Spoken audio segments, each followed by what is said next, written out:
दर्शक बंधु जदि आपण मध्य ज्योतिष शास्त्र सहित जड़ित अधिक कथा जानवा चाहते तेबे आमर यही चैनल को सब्सक्राइब करंतु एवं पाखर थिबा घंटी को दबाई दियंतु। दर्शक बंधु आज रही वीडियो रे आमे आपण को कहबा को जाउछु जे दीर्घ 500 वर्ष पर एही दुई राशि रे खोलिबा को जाउछि सौभाग्य एवं एही दुई राशि उपरे वर्षिब शिवंकर अपार कृपा। शिवंकर विशेष कृपा वर्षिबा द्वारा एही दुई राशिर लोकमानंकु एबे मालामाल हेबा ठारू केही भी अटकाई पारिबे नाही। तबे चलंतु दर्शक बंधु आरंभ करिबा भिडियोटुकु संपूर्ण भाव में जानि नेबा। तेबे ताहा पूर्व आपणकु अनुरोध अटे जे आपण एही वीडियो को मन दे शेष पर्यंत देखंतु एवं या सहित वीडियो को लाइक करी सांग साथी मानकर सहित निश्चिंत भाव में शेयर करंतु। तेबे आसंतु जानि नेबा जे कौन से ही दुई गोटी राशि जार उपरे वर्षिबा को जाउछि शिवंकर कृपा। आपणकु कहि रखुछु जे आपणकर मानसिक रूपरे धार्मिक भावनार उदय हेब। एमानकर पई एही राजयोग बहुत भल एवं शुभ फलदायक साब्यस्त हेब। आपणकर जीवन साथींकर सहित संबंध मधुर हेब। आराम करिबा पाई आगामी दिन बहुत शानदार रहिब।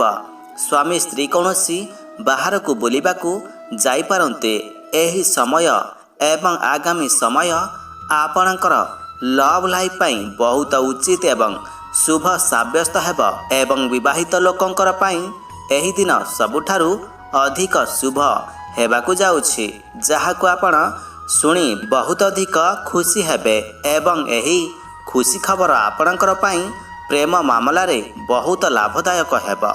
आपणकर आर्थिक स्थिति मजबूत रहिब। आपणकर कलात्मक रचनात्मक कार्यर प्रशंसा हेब। व्यर्थ कार्य करिबा ठारू दूरे रुहंतु। आपणकर सबु मनस्कामना गुड़िक पूरण हेब। आपणकर आर्थिक समस्या गुड़िक दूर हेब।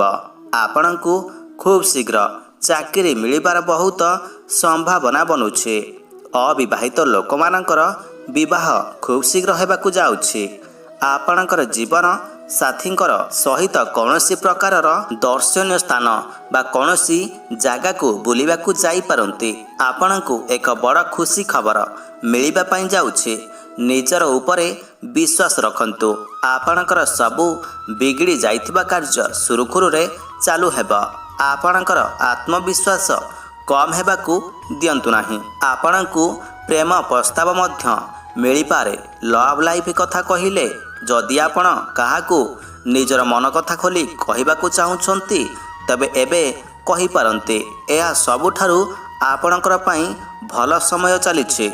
आपणकर पार्टनरकर उपरे अधिक ध्यान दियंतु। कार्य क्षेत्र रे बड़ बड़ मौका मिलिबा। क्यारियर रे बड़ प्रगति हासिल करिवे। आपणकर द्वारा भाबिथिबा कार्य पूर्ण होई जिबा।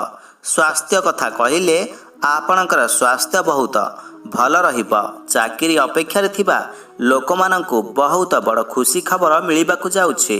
समाज रे आपणकर मान सम्मान बढ़िबा। आपणकर कुंडली रे अचानक भावरे धन लाभर जोग बनुछि। आपण एही समय रे निजर स्वास्थ्य को नहीं सचेतन रहिबार आवश्यकता रहिछि। तेबे दर्शक बंधु चलंतु एबे आपणकु कहिबु जे कौन से ही दुई राशि जार विषय रे आमे एही ठारे कथा हेउछे, जार विषय रे आपण वर्तमान सुद्धा जानि सारिछंती। तेबे दर्शक बंधु सही दुई गोटी राशिर नाम हेउछि सिंह राशि एवं कुंभ राशि, जार उपरे प्रभु महादेवंकर कृपा अपार कृपा वर्षिबाकु जाउछि। दीर्घ 500 वर्ष पर एही दुई राशिर भाग्य खोलिबाकु जाउछि। तेबे दर्शक बंधु जदि आपनकु भिडियोटी भल लागिछि एवं जदि आपण मध्य प्रभु महादेवंकु भोलानाथंकु भल पाउछंती तेबे कमेंट बॉक्स रे जय महाकाल बोली निश्चय लिखि दियंतु। जहा फल रे आमे जानि परिबु जे आपण आमर एही वीडियो को शेष पर्यंत देखिछंती बोली। या सहित वीडियो को लाइक करी सांग साथी समस्तंकर सहित वीडियो को शेयर करंतु एवं व्हाट्सएप फेसबुक रे निश्चित भाव में शेयर करंतु। धन्यवाद।